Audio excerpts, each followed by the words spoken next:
നമ്മളിപ്പോൾ ഈ പോസ്റ്റിൽ കാണുന്നത് ഒരു സമയത്ത് ലോകം മുഴുവനും കീഴടക്കിയിട്ടുള്ള നോക്കിയയുടെ ഒരു മോഡലാണ്.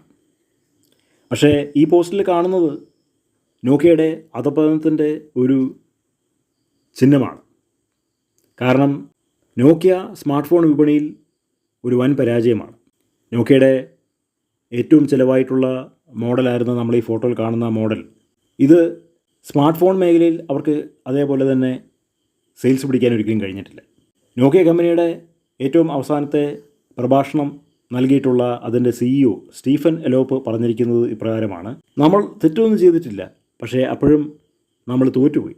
അപ്പോൾ കാലത്തിനനുസരിച്ച് നോക്കിയ മാറിയില്ല എന്നുള്ളതുകൊണ്ടാണ് നോക്കിയ കമ്പനി തോൽക്കാനായിട്ട് കാരണം. ഐഫോൺ 2007 വന്നപ്പോൾ, ഗൂഗിളിൻ്റെ ആൻഡ്രോയിഡ് ഫോൺ 2008 വന്നപ്പോൾ സ്മാർട്ട് ഫോൺസ് ഒന്നും അധികം പേര് ഉപയോഗിക്കില്ല എന്നാണ് അവർ വിചാരിച്ചിരുന്നത്.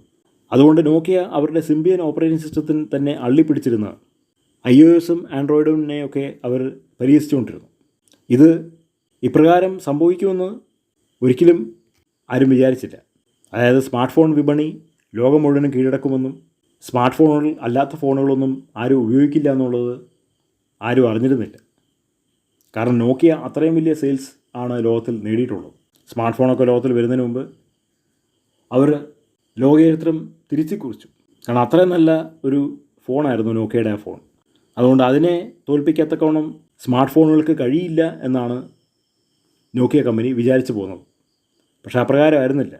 ജനങ്ങൾ ചൂടപ്പം പോലെയാണ് സ്മാർട്ട് ഫോണുകൾ വാങ്ങാൻ തുടങ്ങിയത്. ഐഫോണിൻ്റെ എല്ലാ മോഡലുകളും ചൂടപ്പം പോലെയാണ് പോയത്. കാരണം ഐഫോണിൽ കമ്പ്യൂട്ടറിൽ ചെയ്യാൻ പറ്റുന്ന ഒരുപാട് കാര്യങ്ങൾ, ലാപ്ടോപ്പ് ചെയ്യാൻ പറ്റുന്ന ഒരുപാട് കാര്യങ്ങൾ ഈ പറഞ്ഞ സ്മാർട്ട് ഫോണിൽ ചെയ്യാൻ പറ്റുന്നു എന്നുള്ളതുകൊണ്ടാണ് അങ്ങനെയുള്ള ഫോണുകളെ സ്മാർട്ട് ഫോണുകൾ എന്ന് വിളിക്കാൻ തുടങ്ങിയത്. അത് വലിയൊരു വഴിത്തിരിവായിരുന്നു. ബിസിനസ് ആവശ്യങ്ങൾക്ക് വേണ്ടിയിട്ട്, വ്യക്തിപരമായ ആവശ്യങ്ങൾക്ക് വേണ്ടിയിട്ട്, ജോലി ആവശ്യങ്ങൾക്ക് വേണ്ടിയിട്ട് സ്മാർട്ട് ഫോണുകൾ ഉപയോഗിക്കാൻ പറ്റും എന്ന് പറഞ്ഞപ്പോൾ അത് വലിയൊരു വഴിത്തിരിവായിരുന്നു. അത് സാധാരണ സ്മാർട്ട് ഫോണുകളിലല്ലാത്ത GSM ഫോണുകളിൽ അത് പറ്റിയിരുന്നില്ല. അതാണ് ഈ സ്മാർട്ട് ഫോണുകളൊക്കെ ഇത്രമാത്രം ചൂടപ്പം പോലെ വിജയിക്കാൻ കാരണം.